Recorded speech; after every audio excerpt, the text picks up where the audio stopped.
importe ce que nous vivons, peu importe les choses qui nous combattent, Dieu est avec nous partout. Voilà pourquoi David pouvait dire, même quand je marche dans la vallée de l'ombre de la mort, je ne crains aucun mal, car l'Éternel est avec moi. L'Éternel est avec moi. Peu importe où je me trouve, peu importe où on m'envoie, peu importe dans une prison où on veut m'enfermer, tant que le Seigneur est avec moi, moi je ne crains aucun mal.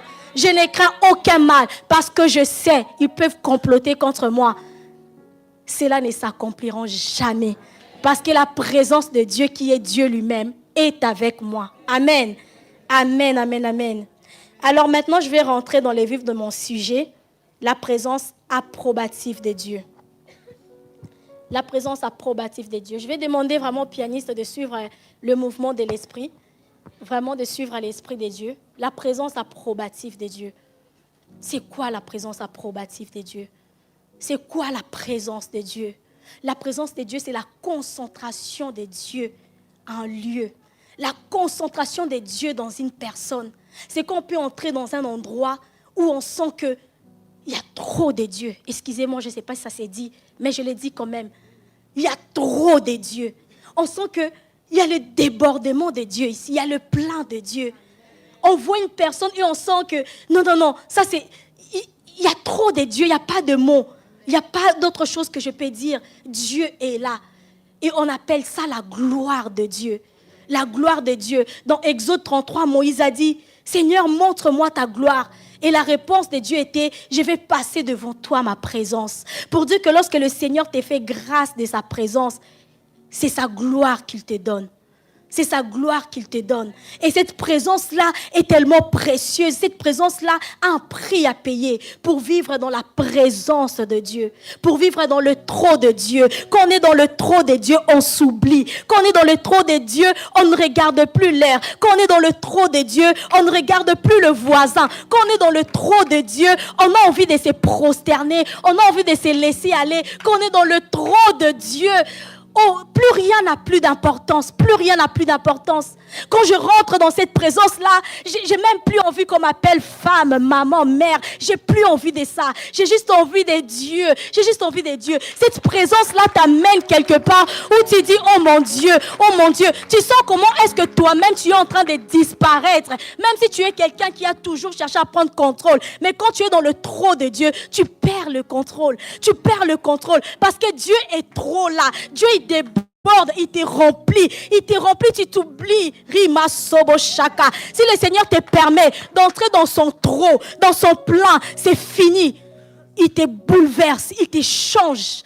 Il te change. J'ai été au contact de cette présence une fois. Il a changé ma façon de voir les choses. Il a bouleversé ma compréhension. Même la vie chrétienne, maintenant je la comprends différemment. Quand tu rentres dans le trône de Dieu, même quand j'ai dit j'aime pas, tu vas aimer. Tu vas te retrouver en train d'aimer. Même quand tu dis je pardonne pas, non, tu te trompes.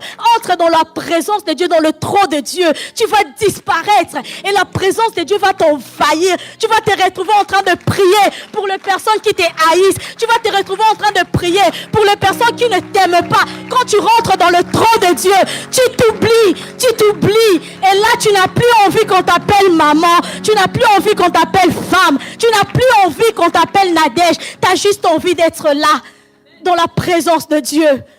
Dans la présence de Dieu. Demandez-vous les 4 êtres vivants, les 24 vieillards. Pourquoi est-ce qu'ils ne demandent jamais de sortir de cette présence? C'est quelque chose, une fois que tu rentres, c'est fini. Tout a changé. Tu vis ici-bas, mais tu t'attends juste à une chose. Seigneur, le jour où tu reviendras dans ta gloire. Seigneur, le jour où tu viendras me chercher. Seigneur, le jour où je serai là devant ta face. Alors, si le péché m'envahisse, si le péché veut m'empêcher, on te rencontrer, Seigneur. Non. Je ne me laisse pas aller parce que tu as goûté à cette présence et tu as encore envie de la revivre, encore et encore. Moïse pouvait dire, Seigneur, fais-moi voir ta gloire. Seigneur, fais-moi voir ta gloire. Seigneur, fais-moi voir ta gloire. Seigneur, fais-moi voir ta gloire. Quand tu rentres dans cette présence, quand tu rentres dans cette présence, tu ne regardes plus au voisin. Et ma prière aujourd'hui est que le Seigneur te fasse entrer dans cette présence. Ma prière aujourd'hui est que tu expérimentes cette présence. Ma prière aujourd'hui, que le Seigneur revienne encore. Si tu as déjà vécu cette présence, oh, je prie que le Seigneur revienne encore une fois et que tu plonges dans sa présence. Sheke basobo shaka. Rima sontobo sheke. Que le pianiste suit les mouvements. Rima sontobo sheke ndaba santa. Rima sontobo sheke. Alors pour vivre à cette présence, au fait, on ne regarde pas la personne qui prêche. Parce que moi, j'avais déjà fini de parler au cas où vous ne savez pas. Moi, j'avais déjà fini. Maintenant, c'est quelque chose qui se passe entre toi et Dieu. C'est toi dans ton cœur qui commence maintenant à parler à Dieu. C'est toi dans ton cœur qui commence maintenant à dire, Seigneur, je vais vivre à cette présence. Je vais vivre à cette présence. Il y a des choses qu'on peut expliquer, mais il y en a d'autres, il faut qu'on la vive. Si tu la vis, toi-même, tu as l'explication et tu comprends. Je peux passer des heures et des heures en t'expliquant cette présence, mais il faut que tu la vives. Il faut que tu la vives. Commence à dire, Seigneur, dispose-moi. Seigneur, dispose-moi, je vais vivre à cette présence. Je vais vivre à cette présence. Cependant, pour vivre à cette présence, il y a des exigences. Il y a des principes. Pour vivre à cette présence, il y a des conditions à remplir. La première présence de Dieu est donnée à tout le monde, même aux païens. Même aux païens. Mais cette présence, la deuxième, même parmi les chrétiens, le Seigneur sélectionne. Le Seigneur sélectionne parce qu'il y a des conditions à remplir. Et le Seigneur m'a donné 3 exigences ou 3 conditions, 3 principes que j'ai nommés les 3 S de gloire. Amen. Les 3 S de gloire.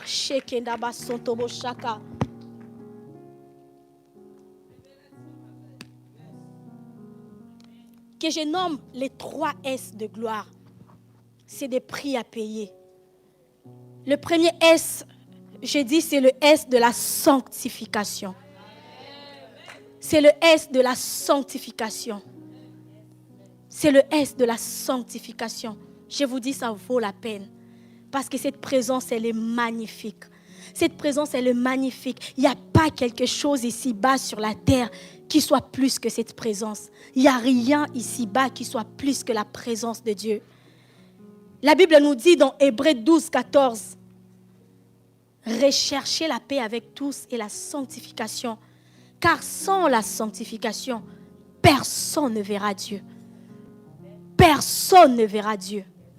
Personne ne verra Dieu. Et quand on dit voir Dieu, beaucoup pensent au jour où je serai enlevé, le jour où je mourrai et que le Seigneur reviendra. Non, quand on dit personne ne verra Dieu, ça commence ici-bas. Ça commence ici sur terre. La Bible nous dit, sans la sanctification, personne ne peut être dans la présence de Dieu. Le Seigneur pouvait dire à Moïse dans Exode 3, dans Exode 3, 5, la Bible dit, n'approche pas d'ici, ôte tes souliers de tes pieds, car les lieux sur lesquels tu te tiens est une terre sainte. Moïse a vu le buisson ardent, le buisson en feu, et il voulait s'approcher. Comme il était, il voulait s'approcher comme ça. Ah, le buisson m'attire, je veux. Mais le Seigneur lui dit, n'approche pas de ces lieux. Commence par ôter les souliers de tes pieds. Parce que ces lieux est sanctifié à cause de ma présence. Ces lieux est sanctifié. Le Seigneur te dit, tu veux vivre à ma présence. Tu veux vivre à ma présence qui bouleverse. Tu veux vivre à ma présence qui change toutes choses. Tu veux vivre à ma présence. Tu dois ôter les sandales de tes souliers. Tu dois te sanctifier, tu dois te purifier. Tu dois te purifier. Il faut que tu enlèves les péchés de ta vie. Il faut que tu enlèves.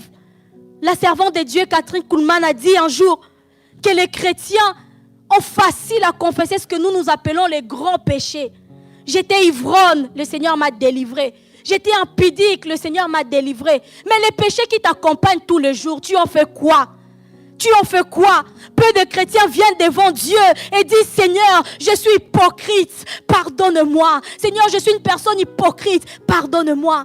On s'est dit, ça peut être un petit péché. Mais non, c'est ça, ces péchés-là qui te fermera la porte à la présence de Dieu. C'est le péché-là qui te fermera la porte. Rares de chrétiens qui viennent devant Dieu. Seigneur, moi je critique. Seigneur, moi ma bouche ne fait que critiquer. Seigneur, pardonne-moi. Ça on ne le dit pas. Ça on ne le dit pas. Seigneur, je suis jalouse. Mon cœur est méchant. Je ne fais que jalouser les autres. Seigneur, lorsque je vois X évoluer, Seigneur, j'ai mal dans mon cœur. J'ai mal dans mon cœur. Seigneur, pardonne-moi. Pardonne-moi. Voilà pourquoi à l'église, nous voyons des chrétiens, oui, délivrés de l'impudicité. Nous voyons des chrétiens délivrés des livrons. Mais nous voyons des chrétiens qui critiquent. Nous voyons des chrétiens qui calomnient. Nous voyons des chrétiens qui ôtent les souliers de tes pieds. Le lieu où tu te trouves est sanctifié. Est sanctifié. Le Seigneur ne va pas où toi tu veux lui amener. Non, non, non. Le Seigneur ne va pas dans ta direction. Quand je parle, toi tu te dis, oh moi je ne commets pas l'impudicité. Moi je ne suis pas dans la masturbation, le Seigneur le sait ça. Mais tu es encore dans les critiques. Tu es encore dans la jalousie. Tu es encore dans ces péchés-là que nous appelons petits péchés. Mais les péchés qui ferment la porte. Les péchés qui font que, en fait, les païens, lorsqu'ils nous regardent, ils n'ont même pas envie de venir dans nos églises. Ils n'ont même pas envie. Parce qu'ils te voient la même personne en train de critiquer. La même personne en train de jalouser. Et ils disent, qu'est-ce que j'irai faire là-bas? Parce qu'il y a des chrétiens bien éduqués. Amen. Bien éduqués qui n'ont même pas besoin qu'on lui dise, ne couche pas avant les mariages. Il y en a tellement. Des païens, j'allais dire. Il y a des personnes qui sont bien éduquées comme ça, qui savent que je dois attendre les mariages. Mais toi, il te regarde dans des petites choses. Et lorsqu'il te regarde, il y a point de différence. Il y a point de différence. Le Seigneur te dit aujourd'hui, je veux juste une chose. Vous libérez ma présence. Mais commence par ôter les souliers de tes pieds. Commence par enlever. Enlever ces saletés-là. Commence par enlever. Parce que les souliers, c'est ce qui est au contact avec la terre. Moïse s'est promené, je ne sais pas, il était en train de faire quoi? Paître les troupeaux de son beau-père. Il était en contact au fait avec la terre. Et c'est par ses souliers qu'il était en contact avec la terre. Et lorsqu'il voit les buissons, il s'est dit, oh, la présence de Dieu est là. Parce que je vais vous dire une chose, la présence de Dieu attire. La présence de Dieu, elle est glorieuse, elle est merveilleuse. Voilà pourquoi lorsque Moïse avait vu les buissons en feu, il s'est dit, waouh, la présence. Mais ça, c'est quoi? C'est quelque chose de merveilleux. Je vais aller voir. Mais quand il s'approche, le Seigneur lui dit, c'est pas dans cet état-là. Commence par ôter les souliers. Tes sandales ont de la saleté.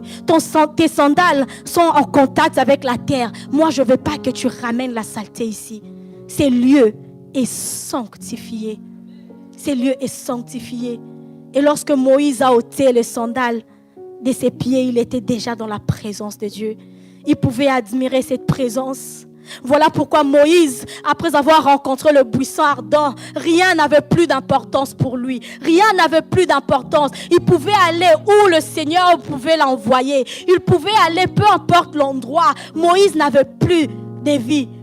Au fait, c'est Jésus maintenant qui vivait en lui. C'est Dieu lui-même, c'est la volonté de Dieu. Parce que quand tu rencontres cette présence, même quand Dieu te dit arrête de me suivre, tu vas te retrouver en train de le suivre. Cette présence est merveilleuse. Cette présence est tellement magnifique. Ça, c'est le premier S où le Seigneur nous demande de nous sanctifier. J'ai pris vraiment de tout mon cœur que tu n'attendes pas la fin du culte pour comprendre ce que le Seigneur est en train d'enseigner. J'ai pris de tout mon cœur qu'alors que moi, je suis en train de parler et que tu entends la voix de l'Esprit, que tu te mettes en ordre. Que tu te mettes en ordre. Que tu dévoiles tes péchés. Que tu demandes pardon à Dieu. Tu dis, Seigneur, je vais vivre ta présence. Assez d'être hypocrite, assez d'être jaloux, assez, Seigneur, de vivre dans ces péchés. Assez, Seigneur, Dieu de gloire.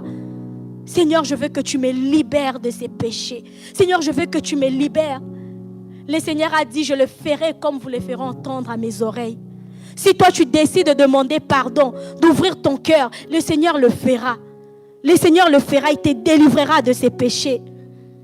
Et le deuxième S, pour vivre à la présence de Dieu, c'est la soif de Dieu. Dites avec moi la soif de Dieu. La soif de Dieu. La soif de Dieu. Je ne sais pas comment expliquer la soif. Prenez l'exemple quand vous avez envie de boire de l'eau. La soif, c'est quand tu es prêt à tout pour boire. Quand tu es prêt à tout pour vivre Dieu. quand tu es prêt à tout, quand tu es prêt à te prosterner, quand tu es prêt à rester à terre, quand tu es prêt à tout abandonner, simplement pour vivre Dieu. C'est ça la soif de Dieu. C'est ça la soif de Dieu. Être prêt à tout pour vivre Dieu. Être prêt à tout pourvu que Dieu prenne gloire. Être prêt à tout. Et là nous voyons Zachée, la Bible nous parle de Zachée dans l'histoire que nous avons lue dans Luc 19. La Bible dit, là il y a un homme appelé Zachée. C'est le chef des employés des impôts. Il est riche. Il cherche à voir qui est Jésus. Il cherche à voir Dieu en d'autres termes. Mais il ne le peut pas. En effet, il y a beaucoup de monde et Zachée est petit. Il court devant et il monte sur un arbre pour voir Jésus qui va passer par là. Quand Jésus arrive à cet endroit, il lève les yeux et il dit à Zachée, Zachée, descends vite. Aujourd'hui, je dois m'arrêter chez toi. Shama sontobo sheke, rima sontobo shakababa. J'ai pu entendre les battements de cœur. J'ai pu entendre les battements de cœur de beaucoup dans la salle. Le Seigneur me donne à entendre les battements de cœur de beaucoup dans la salle. Shama sontobo sheke. J'ai pris simplement que ça ne s'arrête pas en battement, mais vraiment que ça soit un changement, un bouleversement. Un bouleversement. J'entends de forts battements de gens. Shekema sontobo shaka. Rima sontobo shebebebe. Rindema sontobo shaka naba sonto. Rema sontobo shabababa. Rima sonto. J'entends même des cris qui disent, Seigneur, je suis là, viens. Seigneur, je suis là, viens. Si tu es là dans la salle et que tu es en train de faire cette prière à Dieu, lève la main, lève la main. Si tu es là dans la salle, Rema sontobo shabababa. Rima sontobo sheke. Rima sontobo sheke. Oui, il y a de mains. Le Seigneur ne ment pas. Le Seigneur ne ment pas. Il me donne à entendre ces battements et des prières qui montent de cœur. Shakaba sobo sheke. Rima sontobo sheke. Seigneur, change ces vies. Change, Seigneur Dieu, ces mains levées. Seigneur, change ces personnes, Seigneur. Mon Dieu, rencontre-le, Seigneur. Rima sobo shabababa. Rekendaba sontobo sheke. Le Seigneur, il est en train de me dire, pour certains, ça sera la première fois d'entrer dans cette présence. Mais pour d'autres, il veut simplement renouer le lien. Il veut simplement vivre encore plus. Rima sontobo sheke. Rebaba sobo shabababa. Riba sonto. Quelqu'un est en train de dire, je suis prête à tout, Seigneur, pour marcher avec toi. Tu es là dans la salle, tu as fait cette prière. Amen. Amen. Sheke ma sobo shabababa. Ribababa sobo shebebebebebe. Ribababa sobo shabababa. Remama sonto. Le Seigneur me dit que j'avais déjà commencé mon travail. Je n'attendais pas que tu montes sur la chair pour le faire. J'avais déjà commencé mon travail. Donc le Seigneur avait préparé de personnes lui-même. Il avait préparé de personnes qu'il avait décidé lui-même de rencontrer en ses cultes. Oh, je bénis Dieu. Seigneur, merci pour ton esprit qui est présent. Là, nous voyons Zachée. La Bible nous présente Zachée qui avait soif de Dieu. Il entendait parler de Jésus. Et un jour, on lui dit, Jésus est en train de passer quelque part. Zachée suit pour voir Jésus. Mais la Bible dit qu'il était de petite taille. Qu'il était petit. Et il y avait la foule. Il y avait deux handicaps. Un, la foule qui pouvait l'empêcher de voir Jésus. Deux, il était petit. Deux raisons suffisantes pour que Zachée puisse se dire, j'abandonne, je veux voir Jésus. Mais regarde, il y a la foule. Regardez, je suis petit. Il y a la foule, je suis petit. Il y a deux raisons, je peux rentrer chez moi. C'est pas de ma faute. Mais la Bible nous dit que Zachée n'a pas regardé à ces obstacles. Zachée n'a pas regardé à cela. Il est allé chercher un arbre. La Bible dit que Zachée est monté sur un arbre. Il est monté sur un arbre pour voir Jésus. Es-tu déjà monté sur un arbre pour voir Jésus? Es-tu déjà monté sur un arbre pour voir Jésus? Qu'est-ce que tu as déjà fait simplement pour vivre Dieu? qu'est-ce que tu as déjà fait simplement pour vivre Dieu? Qu'est-ce que tu as déjà fait simplement pour vivre Dieu?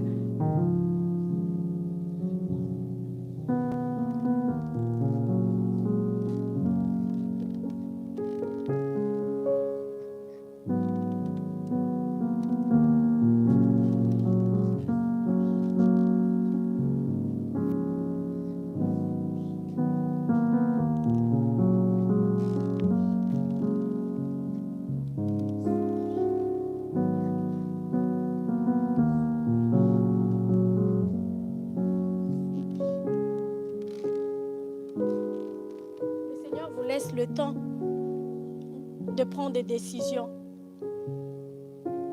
De prendre des décisions, des choses que vous devrez faire pour vivre Dieu. Des choses que vous décidez par vous-même de faire pour vivre Dieu. Pour d'autres, ça sera, Seigneur, désormais je te laisserai ces créneaux de temps, Seigneur, pour être en contact avec toi. Pour d'autres, sera, Seigneur, j'irai plus à cet endroit-là pour être avec toi. Pour te vivre.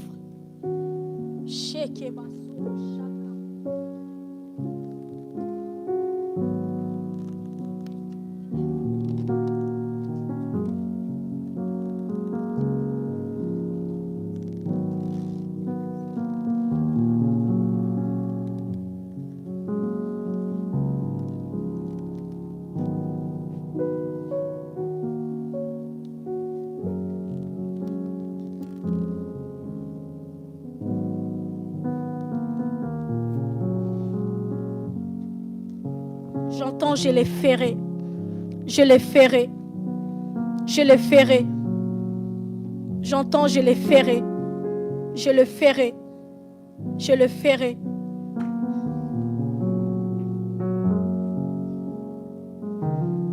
Zachée a dit non, je vais monter.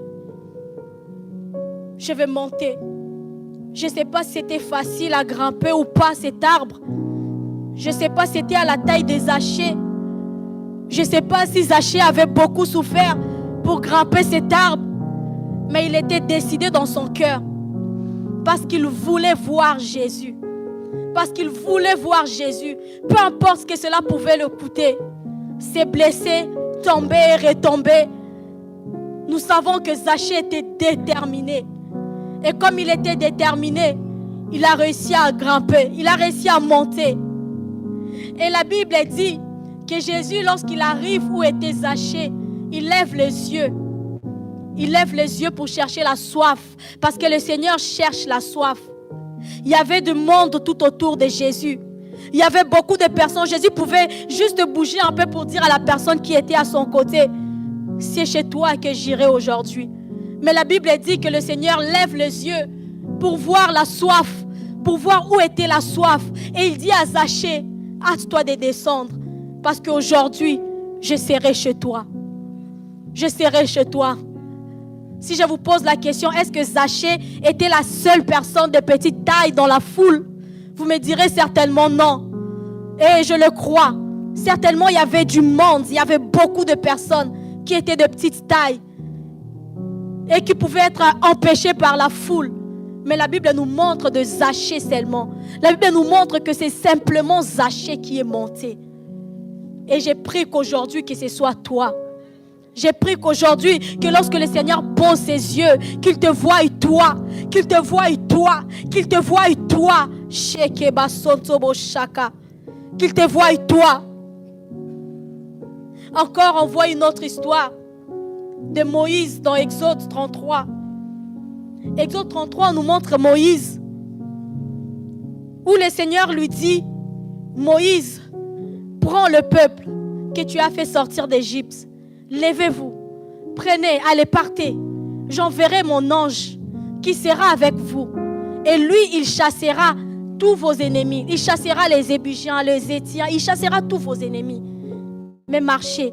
J'ai aimé la réponse de Moïse. J'ai aimé la réponse. Nous connaissons que Moïse et le peuple d'Israël étaient restés longtemps dans le désert. Ils étaient restés longtemps avant d'entrer à Canaan. Et donc, je pense que leur désir profond était simplement arriver un jour dans ces pays que le Seigneur nous a promis. Arriver un jour dans ces pays.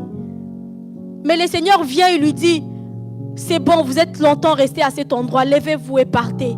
J'enverrai mon ange. Et là, on nous montre quelqu'un qui est tellement assoiffé de Dieu. Assoiffé de Dieu. Assoiffé de Dieu. Moïse dit, Seigneur, si toi-même tu ne pars pas avec nous, ne nous laisse pas partir d'ici. Shaka basobo shaka. Rima sotobo sheke.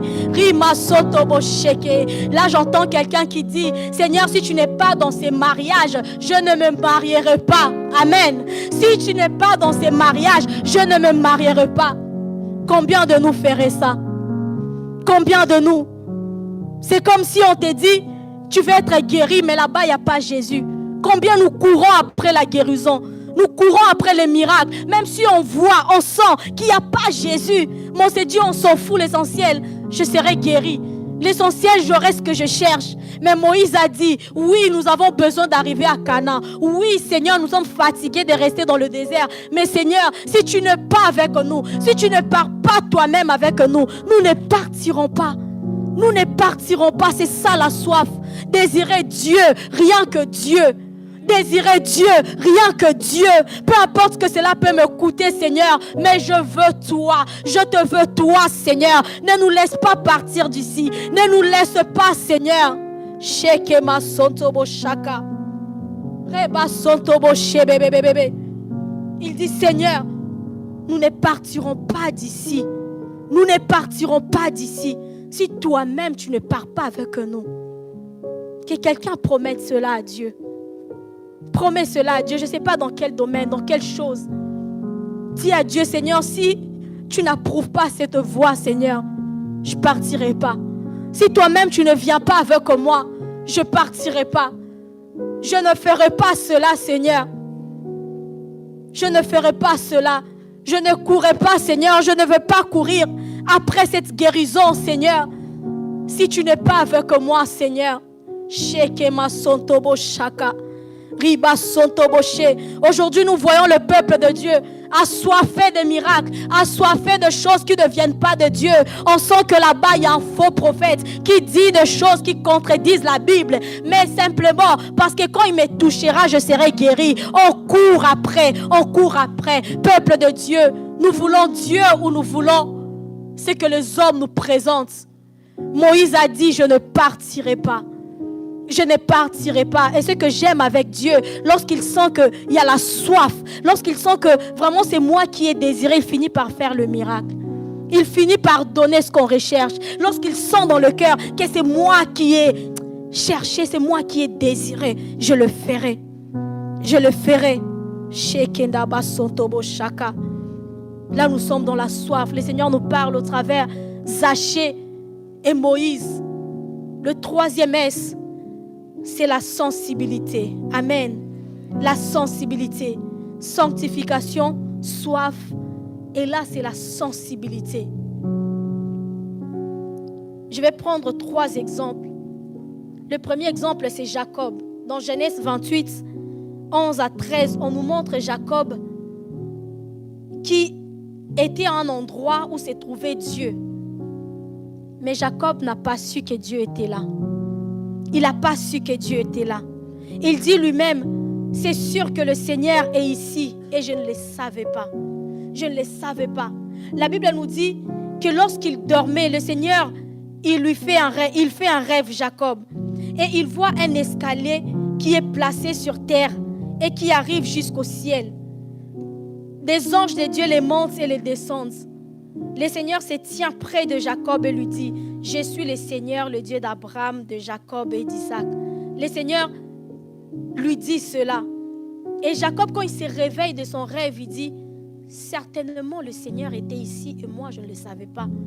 Là, ça nous montre l'image d'une personne insensible, qui ne peut rien sentir, qui ne peut rien voir si le Seigneur ne donne pas des visions, si le Seigneur ne montre pas, si le Seigneur ne vient pas brutalement, si le Seigneur ne vient pas avec des choses étonnantes. Le Seigneur dit, mais j'étais là depuis. Et Jacob dit, le Seigneur était ici, je ne le savais pas. Donc c'est le rêve qui a sauvé Jacob. Il serait parti de cet endroit-là sans pour autant se rendre compte que Dieu était là. Et donc il allait rater cette parole de prophétie que le Seigneur avait donnée dans cet endroit-là. Simplement parce qu'il était insensible. Il était insensible. Il dit, le Seigneur était là et moi je ne savais pas. Et moi je ne savais pas. Es-tu une personne insensible ou sensible? Nous allons voir quelqu'un qui était sensible. Dans Exode, plutôt dans 1 Roi 19, l'histoire d'Élie. La Bible dit, Dieu dit à Élie, va attendre ma présence en haut de la montagne. Et la Bible dit qu'avant que le Seigneur n'arrive, il y a eu un vent violent qui cassait les rochers, qui fondait les montagnes. Mais la Bible est précise en disant, Dieu n'était pas là. Dieu n'était pas là. Deuxièmement, il y a eu un tremblement de terre. Et la Bible dit que Dieu n'était pas là. Après le tremblement, il y a eu le feu. Mais Dieu n'était pas là. Et lorsqu'il y a eu un souffle léger, le bruit d'un souffle léger, et là était le Seigneur. Ici, on nous montre Élie comme étant un homme sensible. Parce que s'il n'était pas sensible, il allait sortir lorsqu'il y a eu le feu. Il allait se souvenir que là, j'avais prié pour que Dieu réponde par un feu et il était là. Donc, puisque j'entends, puisque je vois le feu, forcément, c'est Dieu. Mais la Bible dit, le feu, Dieu n'était pas dans le feu. Dans le tremblement de terre, Dieu n'y était pas. Mais lorsque le Seigneur est passé, lorsqu'il y a eu un souffle léger, un bruit léger, en ces moments-là, le Seigneur était là. Et ce que j'ai aimé, c'est la suite. Parce qu'on dit, lorsqu'il y a eu un souffle léger, Élie entend et il s'élève. Il sort maintenant pour aller à la rencontre de Dieu. Donc il était sensible. Il a su que oui, là c'est Dieu maintenant qui est descendu. Là c'est Dieu qui est au rendez-vous. Je dois m'élever. La Bible ne nous dit pas qu'Élie s'est levé lorsqu'il y a eu un tremblement, lorsqu'il y a eu un vent violent, lorsqu'il y a eu le feu. Mais Élie s'est levé uniquement lorsqu'il y a eu un souffle léger. Parce qu'Élie pouvait sentir l'odeur de Dieu. Pouvait sentir l'odeur de Dieu. Il pouvait sentir que c'est Dieu qui est en train de passer. Et là, il se présente. Et c'était Dieu qui était là. Encore le même exercice, nous voyons avec David. Dans 2 Samuel 5. Dans 2 Samuel 5, 23 à 25. La Bible dit, David consulte de nouveau le Seigneur qui répond. Ne les attaque pas directement, mais passe derrière et approche-toi d'eux en face des arbres. Quand tu entendras un bruit de pas en haut des arbres, dépêche-toi. En effet, c'est à ces moments-là que je marcherai devant toi. Quel homme sensible à Dieu. Quel homme sensible à Dieu. Dieu lui dit, avant de partir, attends-moi. Lorsque je passerai, tu entendras, toi, les bruits des pas sur le haut des arbres. Nous savons que ce qu'il y a dans le haut des arbres, c'est des feuilles. Le Seigneur lui dit, lorsque tu entendras des bruits, des pas sur les feuilles, c'est en ce moment-là que tu sortiras. Parce que c'est en ce moment-là que je passerai. Qui n'aurait pas confondu cela avec le pas des oiseaux? Qui n'aurait pas confondu le bruit des pas de Dieu avec le pas des oiseaux? Mais la Bible dit que lorsque David a entendu cela, il s'éleva et il va pour voir Dieu et il va pour combattre les Philistins. Ça, c'est des images de personnes qui sont sensibles à Dieu. Et donc, si tu veux vivre à la présence de Dieu, tu dois être un homme sensible. Tu dois être un homme qui se sanctifie. Tu dois être une personne qui a soif de Dieu. Et une personne sensible à Dieu. Une personne sensible à Dieu, qui sait écouter quand Dieu lui parle, qui n'a pas besoin que l'esprit insiste encore, qui peut comprendre que là le Seigneur dit non, là le Seigneur dit je m'élève, là le Seigneur dit je prie, là le Seigneur dit je fais. C'est ce que le Seigneur entend, c'est ce que le Seigneur cherche. Alors tu vas commencer à prier où tu es. Tu vas commencer à prier par rapport à tout ce que le Seigneur t'a dit, par rapport à tout ce que tu as entendu. Prie. Si je peux te donner un conseil, demande une chose: Seigneur, je veux vivre à ta